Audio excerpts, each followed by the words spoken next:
சற்று முன் கிடைக்கப்பெற்ற மிக மிக முக்கியமான செய்தி ஒன்று வெளியாகியுள்ளது. திமுகவின் தலைவர் அதிரடியாக கைது செய்யப்படுவாரா? சட்டசபை தேர்தல் முடிந்ததற்கு பிறகு திமுக தோல்வியை தழுவினால் திமுகவின் தலைவர் ஸ்டாலின் அவர்கள் அதிரடியாக கைது செய்யப்படுவார் என்ற தகவல் தற்பொழுது சமூக வலைதளங்களில் வைரலாக பரவி வருகிறது. குறிப்பாக திராவிட முன்னேற்றக் கழகம் கடந்த 2021 முதல் 2025 வரை தமிழக மக்களுக்கு எந்த ஒரு நன்மையும் செய்யவில்லை. மேலும் அவமானங்களை ஏற்படும் விதமாக அமைச்சர்களது செயல்பாடுகள், பேச்சுக்கள் தமிழக மக்களது உணர்வுகளை பாதிப்பை ஏற்படுத்தியது. இனி வரக்கூடிய அரசியல் காலகட்டங்களில் நிச்சயம் திமுகவின் நிலைமை கேள்விக்குறியாக மாறும்.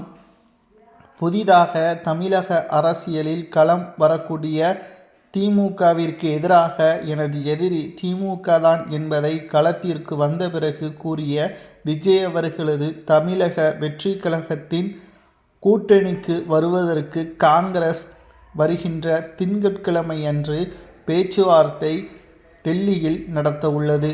இதில் தமிழக காங்கிரஸ் கமிட்டியின் தலைவர்கள், நிர்வாகிகள், மற்ற மாநில நிர்வாகிகளும் கலந்து ஆலோசனை செய்ய உள்ளார்கள்.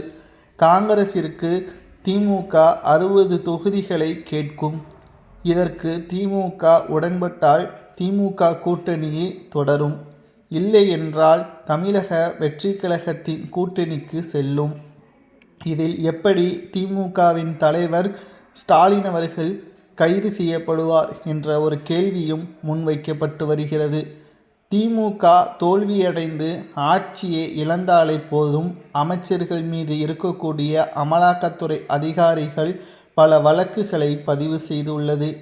தொடர்ச்சியாக அமைச்சர்களை சுற்றி நிச்சயம் ஸ்டாலின் பெயரும் இடம்பெறும். அதை வைத்து ஸ்டாலின் அவர்களையும் விசாரணைக்காக டெல்லிக்கு அழைத்து செல்லலாம் என்ற தகவலும் தற்பொழுது கிடைக்கப்பெற்றுள்ளது. இன்னும் 4 மாதங்கள் மட்டும்தான் உள்ளது சட்டசபை தேர்தல் நடைபெறுவதற்கு. பொறுத்திருந்து பார்க்கலாம். திமுகவின் ஆட்சி இங்கு கேள்விக்குறியாக மாறுகிறதா? மக்கள் திமுக வேண்டாம் என்ற எண்ணத்தில் இருப்பதாக தகவல்கள் கிடைக்கப்பெற்றுள்ளது. விஜய் அவர்கள் ஆட்சிக்கு வந்தால் ஸ்டாலின் கைது உறுதி செய்யப்பட்டால் என்ன தண்டனை வழங்கப்படலாம் என்பதை மறக்காம உங்களது கருத்துக்களை கமெண்ட் வாயிலாக கூறுங்கள். இதுபோன்ற அரசியல் செய்திகளை தெரிந்து கொள்ள நமது சேனலுக்கு மறக்காம ஒரு சப்ஸ்கிரைப் மட்டும் பண்ணிருங்க.